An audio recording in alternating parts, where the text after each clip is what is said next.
அனைவருக்கும் வணக்கம். ஒரு நல்ல சமுதாயம் என்பது தனி மனிதர்களின் மாற்றத்திலிருந்தே தொடங்குகிறது. ஒரு சிறந்த சமுதாயம் என்பது வெறும் மனிதர்களின் கூட்டம் மட்டுமல்ல, அது ஒருவருக்கொருவர் உறுதுணையாக இருக்கும் ஒரு பெரிய குடும்பம் போன்றது.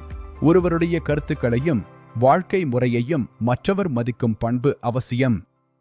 மாற்று கருத்துக்கள் இருந்தாலும் கண்ணியத்துடன் விவாதிக்கும் சூழல் இருக்க வேண்டும்.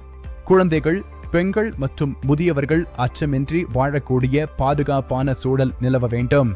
இயற்கை வளங்களை சீரழிக்காமல் அடுத்த தலைமுறைக்காக பாதுகாக்கும் பொறுப்புணர்வு சமூகத்திற்கு இருக்க வேண்டும். ஒருவருக்கு பிரச்சனை என்றால் ஒட்டுமொத்த சமுதாயமும் குரல் கொடுக்க வேண்டும். வறுமை, பசி போன்றவற்றை துடைக்க தாராளமாக முன்வர வேண்டும். விதிகளை மற்றவர்களுக்காக அன்றி சமூகத்தின் நலனுக்காக தாமாகவே முன்வந்து பின்பற்ற வேண்டும். குறிப்பாக அரசியலிலும் சரி, தனிமனித உறவுகளிலும் சரி, நேர்மை என்பது அடிப்படை அறமாக இருக்க வேண்டும்.